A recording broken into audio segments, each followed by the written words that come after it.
You know those people who are always, and I mean always, there for everyone else? We usually say they just have a big heart, but the psychology behind it, well, it's really that simple. Today, we're going to break down what's really going on. Does this feel familiar? You're the go-to person, the one everyone relies on, the friend, the colleague, the family member who always shows up. But then, when the day is done, you feel this deep sense of isolation. That feeling isn't a random coincidence. It's actually a symptom of a Let's just get right to the heart of it.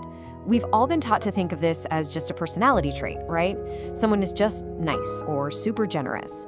But the reality, from a psychological standpoint, is usually way different. So often, it's a survival mechanism, a strategy your brain learned a long time ago to feel safe. All right, so first up, we have to understand the very foundation of this whole pattern. And it's this deep-seated belief that your worth isn't a given. It's something you have to constantly prove, constantly earn. And this right here is the key concept, conditional value. Think of it like an internal rulebook that says, your place here depends on what you do for people. If you grew up in a situation where your feelings were kind of ignored or dismissed, your brain likely learned this really painful lesson. And this is the little voice it creates in your head. Now, this thought isn't about being humble, it's actually a cognitive bias.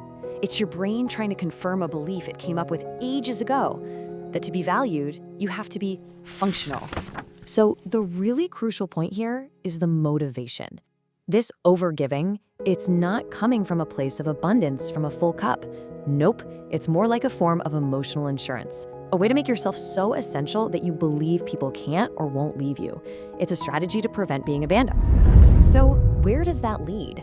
Well, this constant drive to be useful often creates this powerful but incredibly exhausting defense mechanism.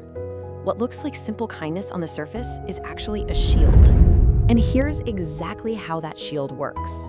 If you pour all of your energy into solving other people's problems, you never really have to deal with your own. It's a clever way to protect yourself from what feels like a terrifying risk, being seen as too much, or, a burden. In psychology, this is often tied back to what's called an insecure attachment style.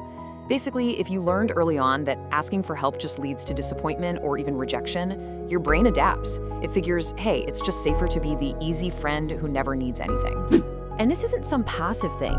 It's actually cranked up to 100 by a brain that is constantly scanning the social environment.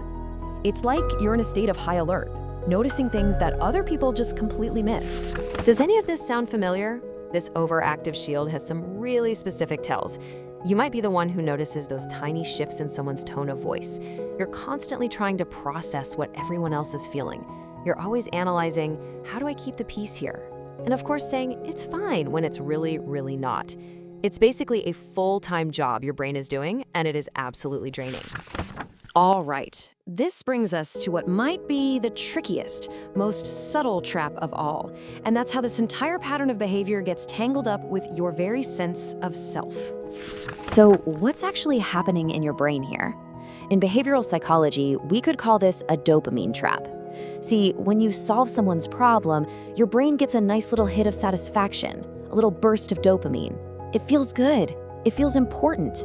But that feeling, it's not the same thing as a real, genuine, vulnerable connection.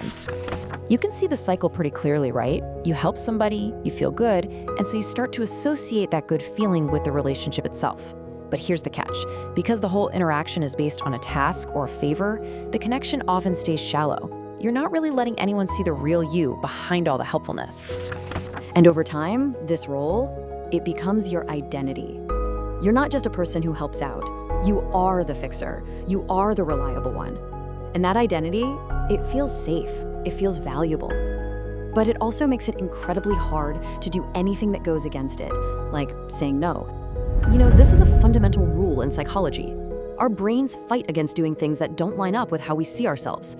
So if your core identity is the person who always comes through, then saying no feels fundamentally wrong. It's like you're breaking character, and that creates some serious internal conflict. So you end up with this huge disconnect. On the one hand, all your actions are geared towards being functionally needed.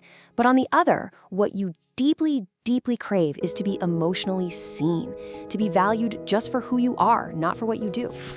So after laying all that out, we get to the big question. How in the world do you break this cycle?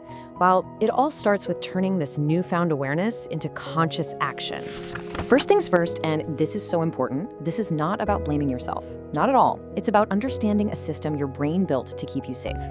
Psychology is really clear that self-awareness is always the first, most essential step. You can't change a pattern you don't even know is running in the background. And there's a really powerful tool you can use for this. It's called friction theory. And the idea is that you don't need some massive, heroic act of willpower. Instead, you just need to make the old habit a little bit harder to do. You just add a tiny obstacle to that automatic yes. So here's what that new path looks like. Step 1 is awareness. Just recognize this is a habit, not your fixed personality. Step 2, introduce that friction. So when someone asks for something, instead of immediately saying yes, you pause. You say, hey, let me check my calendar and I'll get back to you. That tiny pause, that's friction. It breaks the automatic pattern and gives you space to make a conscious choice, which is step 3. And I really just want to leave you with this final thought to chew on. This whole journey is about shifting from a performance-based sense of self to an inherent one. It's about discovering that your value isn't something you have to earn day in and day out. It's something you already have. So the question is, what would you do differently if you truly, deep down, believed that?